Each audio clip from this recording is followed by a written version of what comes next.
नमस्कार, मैं हूं सुधीर चौधरी और डीएनए में आपका स्वागत है। आज भारत ने सिर्फ 17 मिनट में एक सैटेलाइट को उसकी कक्षा में स्थापित कर दिया। लेकिन दुख की बात यह है कि भारत के लोगों को न्याय मिलने में मिनटों का नहीं बल्कि वर्षों का समय लग जाता है।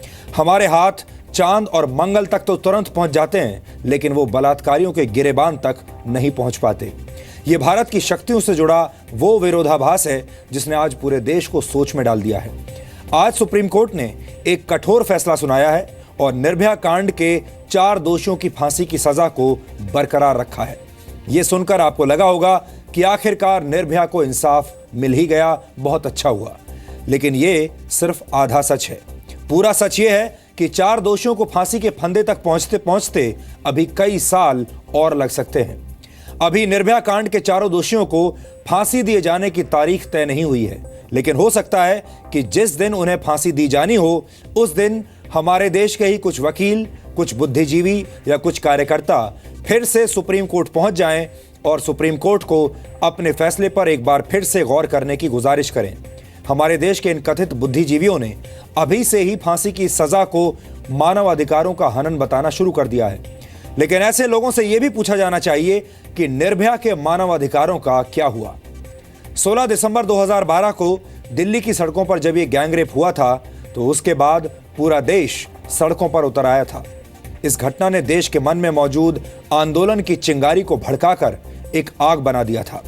लोग हाथों में मोमबत्तियां और बैनर लेकर नारेबाजी कर रहे थे और जबरदस्त आक्रोश के साथ बदलाव की मशाल जला रहे थे। तब ऐसा लगता था कि महिलाओं के साथ होने वाले अपराधों के खिलाफ पूरा देश जाग गया है और इसके बाद शायद ऐसा कभी नहीं होगा। लेकिन वक्त बीतने के साथ सब कुछ पहले जैसा हो गया।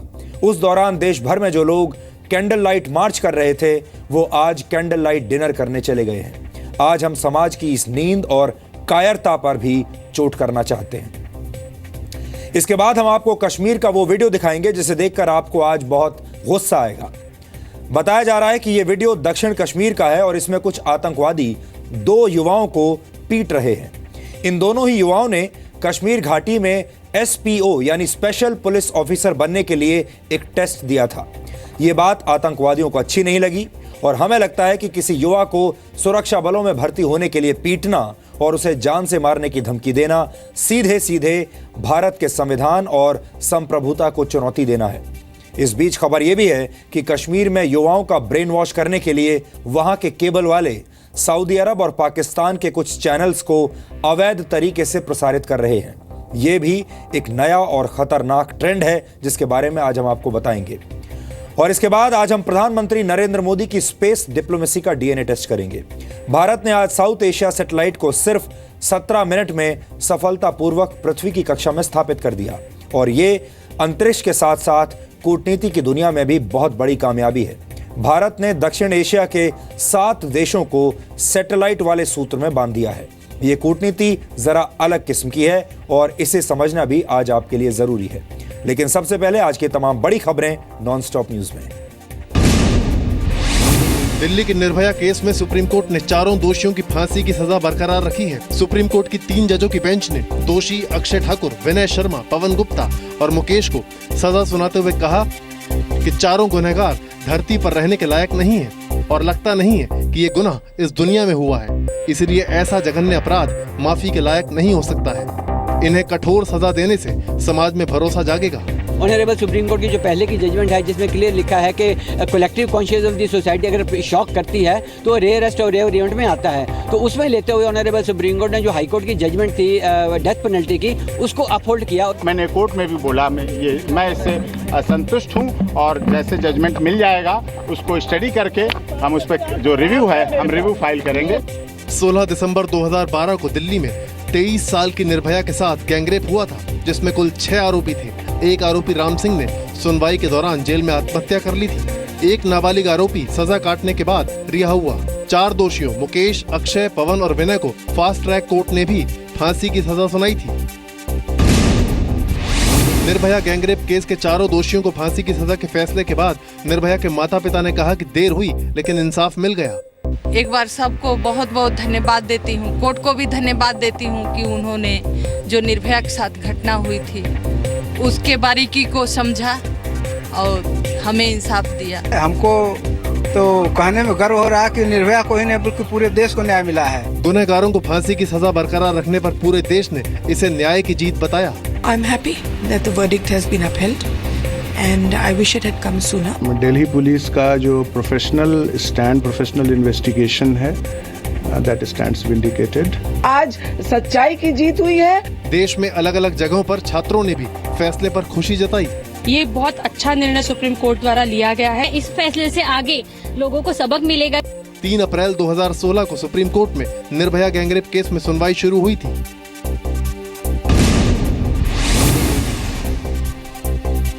आंध्र प्रदेश के श्रीहरिकोटा से आज साउथ एशिया सैटेलाइट GSAT-9 की कामयाब लॉन्चिंग हुई। इसरो ने लॉन्चिंग के लिए पहली बार इलेक्ट्रिक प्रोपल्शन सिस्टम का इस्तेमाल किया। इससे 25% तक फ्यूल बचेगा। 2230 किलो के इस सैटेलाइट की लॉन्चिंग में करीब 235 करोड़ रुपए की लागत आई। इस सैटेलाइट का मिशन 12 साल का है। प्रोजेक्ट में पाकिस्तान को छोड़कर सार्क के बाकी 7 देश भारत, अफगानिस्तान, बांग्लादेश, भूटान, मालदीव और नेपाल शामिल हैं। प्रोजेक्ट में शामिल देश 12 साल तक भारत को 96 करोड़ रुपए देंगे। सैटेलाइट की कामयाब लॉन्चिंग के लिए पीएम मोदी ने वैज्ञानिकों को बधाई दी और 6 सार्क देशों के हेड ऑफ स्टेट को वीडियो कॉन्फ्रेंसिंग के जरिए लॉन्च की जानकारी दी। सभी ने पीएम को धन्यवाद दिया। इस मौके पर पीएम ने कहा कि भारत ने 2 साल पहले जो वादा किया था उसे पूरा किया। 2 years ago, India made a promise. The successful launch of the South Asia satellite marks the fulfillment of that. Satellite से साउथ एशियाई देशों की कम्युनिकेशन टेक्नोलॉजी, इंफ्रास्ट्रक्चर डेवलपमेंट के साथ साथ डिजास्टर मैनेजमेंट, टेलीमेडिसिन और टेली एजुकेशन को बढ़ावा मिलेगा। जम्मू कश्मीर से आतंकियों का एक नया वीडियो सामने आया है, जिसमें 2 से 3 आतंकी 2 युवकों की पिटाई करते दिख रहे हैं। आतंकी एसपीओ बनने जा रहे इन युवकों को टॉर्चर करते दिख रहे हैं।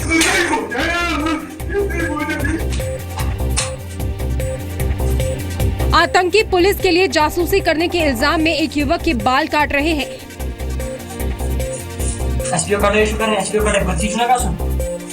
तो दूसरे युवक का सिर पानी में डुबा रहे हैं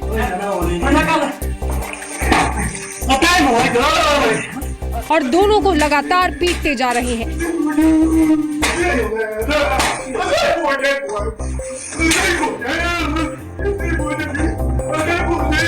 आतंकियों ने एसपीओ बनने जा रहे दोनों युवकों को धमकी भी दी कि अगर उन्होंने पुलिस के लिए मुखबिरी बंद नहीं की तो अगली बार उन्हें जान से मार दिया जाएगा। पुष्टि नहीं हो पाई कि वीडियो हाल ही का है या फिर पुराना है। आतंकी हिजबुल या लश्कर के माने जा रहे हैं। दहशत बढ़ाने के लिए हिजबुल के आतंकी पहले भी अपने कई वीडियो रिलीज कर चुके हैं। जम्मू कश्मीर सरकार ने पुलिस की मदद के लिए ग्राम रक्षा दल बनाए हुए हैं। उसी के जवानों को एसपीओ कहा जाता है। रुड़की में मुस्लिम राष्ट्रीय मंच का 2 दिनों का सेमिनार शुरू हो गया है। इस सेमिनार में मुस्लिमों को आरएसएस से जोड़ने पर मंथन हो रहा है। सेमिनार में 25 राज्यों के करीब 300 प्रतिनिधियों की मौजूदगी में गंगा, गौरक्षा, ट्रिपल तलाक और राम मंदिर जैसे मुद्दों पर चर्चा की जा रही है। मुसलमानों से गाय गोद लेने की अपील भी की जाएगी। कल तमाम मुद्दों पर सभा में प्रस्ताव पास किया जाएगा। इन बातों को लेकर संघ आज संवाद कर रहा है और इसी संवाद के तहत मुस्लिम समाज के यथार्थ से जुड़कर जमीनी स्तर पर काम करने वाले मुसलमानों को अपने साथ लेकर चल रहा है। केंद्रीय गृह मंत्रालय ने आम आदमी पार्टी को विदेशी चंदे पर नोटिस भेजा है और FCRA कानून के तहत विभिन्न देशों से मिल रहे चंदे की पूरी जानकारी मांगी है।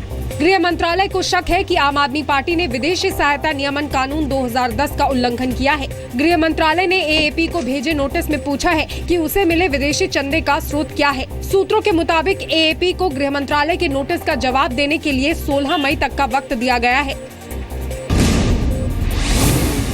राष्ट्रपति प्रणब मुखर्जी ने डूब चुके कर्ज की समस्या से निपटने के लिए केंद्र सरकार के अध्यादेश को मंजूरी दे दी है। इस अध्यादेश के जरिए रिजर्व बैंक को डूबे कर्ज की पहचान करने, डिफॉल्टर्स पर कार्रवाई करने और तय वक्त में कर्ज वसूलने के लिए बैंकों को निर्देश जारी करने का अधिकार दिया गया है। अध्यादेश की मंजूरी मिलने के बाद RBI ओवरसाइट कमेटी बनाएगी जो NPA यानी बैंकों को डूबे हुए कर्ज से निपटने की सिफारिशें देगी। NPA को लेकर अध्यादेश उस वक्त आया है जब बैंकों का बैड लोन 6 लाख करोड़ के आंकड़े को पार कर चुका है। नागरिक और उड्डयन मंत्रालय ने फ्लाइट में मारपीट और हंगामा करने वालों पर कार्रवाई के लिए नई गाइडलाइंस जारी की हैं। नई गाइडलाइंस में कार्रवाई के लिए 3 कैटेगरी बनाई गई हैं। पहली कैटेगरी के तहत फ्लाइट में हंगामा करने का दोषी पाए जाने वाले यात्री पर 3 महीने का फ्लाइट बैन लगेगा। दूसरी कैटेगरी मारपीट या छेड़छाड़ के दोषी यात्रियों की है, जिन पर 2 से 6 महीने का बैन लगाया जाएगा। अगर कोई यात्री क्रू मेंबर को जान से मारने की धमकी देता है तो उसे तीसरी कैटेगरी में रखा जाएगा। उस पर 2 साल या उससे ज्यादा का फ्लाइट बैन लगाया जाएगा। The passenger was kind of debarred from flight, and yes, after a few days, I advised Air India management to revoke the ban. Samajwadi party का 2 फाड़ होना तय हो गया है। शिवपाल यादव ने आज इटावा में सेक्युलर मोर्चे के गठन का ऐलान कर दिया। मोर्चे के राष्ट्रीय अध्यक्ष मुलायम सिंह यादव होंगे। शिवपाल ने कहा कि मोर्चा बनाने का मकसद समाजवादी ताकतों को एकजुट करना और नेताजी को उनका सम्मान लौटाना है। सामाजिक न्याय के लिए सेक्युलर मोर्चा बनेगा और नेताजी उसके राष्ट्रीय अध्यक्ष। शिवपाल ने 2 दिन पहले ही अखिलेश को 3 महीने के अंदर अध्यक्ष की कुर्सी मुलायम को लौटाने का अल्टीमेटम दिया था। ये सपेरे तो हमारे वो लोग हैं जो बिल से सांप निकाल लेते हैं, झाड़ी में छुपा हुआ बिल सांप निकाल लेते हैं। हम पॉलिटिकल लोग हैं, हम लोग आस्तीन के सांपों को पहचान लेते हैं। अखिलेश ने दावा किया कि कोई नेता समाजवादी पार्टी नहीं छोड़ेगा। उन्होंने कहा कि कांग्रेस से दोस्ती आगे भी बरकरार रहेगी। यूपी की अखिलेश सरकार ने करोड़ों के भ्रष्टाचार में फंसे नोएडा के पूर्व चीफ इंजीनियर यादव सिंह को सीबीआई से बचाने के लिए पानी की तरह पैसा बहाया था। एक आरटीआई से ये खुलासा हुआ है कि अखिलेश सरकार ने इसके लिए सुप्रीम कोर्ट के वकीलों पर 21,15,000 रुपए खर्च किए थे। इनमें सबसे ज्यादा 8,80,000 रुपए फीस कपिल सिब्बल को और 5 लाख रुपए की फीस हरीश साल्वे को दी गई थी। आरटीआई के तहत ये जानकारी सोशल एक्टिविस्ट नूतन ठाकुर ने मांगी थी। नूतन ठाकुर की याचिका पर ही इलाहाबाद हाई कोर्ट ने यादव सिंह का केस सीबीआई को ट्रांसफर किया था। अखिलेश सरकार ने केस सीबीआई को सौंपे जाने के खिलाफ 2015 में एसएलपी दाखिल की थी, जिसे सुप्रीम कोर्ट ने खारिज कर दिया था। यूपी पुलिस ने राज्य की पूर्व मुख्यमंत्री मायावती के भाई और बीएसपी उपाध्यक्ष आनंद कुमार के खिलाफ धोखाधड़ी के मामले में एफआईआर दर्ज की है। आनंद और उसके साथियों पर ये एफआईआर ग्रेटर नोएडा की डिस्ट्रिक्ट कोर्ट के आदेश पर दर्ज की गई है। आनंद पर सूरजपुर में फ्लैट के नाम पर धोखाधड़ी और फर्जीवाड़े का आरोप है। इस मामले में पीड़ित की अपील के बाद कोर्ट ने आनंद पर धारा 420, 468, 471, 504 और 506 के तहत केस दर्ज करने का आदेश दिया है। आनंद के खिलाफ पहले ही आयकर विभाग और प्रवर्तन निदेशालय आय से अधिक संपत्ति की जांच कर रहा है। असम की बीजेपी सरकार ने 3 तलाक पाने वाली मुस्लिम महिलाओं की आर्थिक मदद का फैसला किया है। इसके तहत पीड़ित महिलाओं को स्पेशल पेंशन दी जाएगी और पेंशन उन्हें तब तक मिलेगी जब तक स्किल ट्रेनिंग के बाद उन्हें रोजगार न मिल जाए। For the victim of talaks, Government of Assam will given them a family pension and simultaneously will give them skill training. सरकार के मुताबिक इस योजना का ड्राफ्ट जल्द ही विधानसभा में पेश किया जाएगा। पाकिस्तान के प्रधानमंत्री नवाज शरीफ पर लोगों को सेना के खिलाफ भड़काने और नफरत फैलाने के आरोप में शिकायत दर्ज की गई है। रावलपिंडी के सिविल लाइंस पुलिस स्टेशन में ये शिकायत आईएम पाकिस्तान पार्टी के अध्यक्ष इश्तियाक अहमद मिर्जा ने दर्ज कराई है। मिर्जा ने एक वीडियो का हवाला दिया है जिसमें एक व्यक्ति लोगों को पाकिस्तानी सेना के खिलाफ भड़काऊ भाषण देता हुआ देखा जा रहा है। मिर्जा के मुताबिक ये शख्स पीएम नवाज शरीफ है। पुलिस ने सिर्फ शिकायत दर्ज की है, एफआईआर नहीं। चीन के पहले स्वदेशी यात्री विमान C919 ने आज शंघाई इंटरनेशनल एयरपोर्ट से पहली उड़ान भरी। Commercial aircraft corporation of China के 2 इंजन वाले इस यात्री विमान के साथ चीन ने ग्लोबल जेट मार्केट में बोइंग 737 और एयरबस A320 को कड़ी टक्कर पेश कर दी। C919 को इन दोनों के मुकाबले सस्ता माना जा रहा है। कॉर्पोरेशन को अब तक 570 विमानों के ऑर्डर मिल चुके हैं। अगले 20 साल में ग्लोबल जेट मार्केट $2 ट्रिलियन का होने का अनुमान है। C919 लगातार 5500 किलोमीटर उड़ान भर सकता है। इसमें 160 यात्री सवार हो सकते हैं।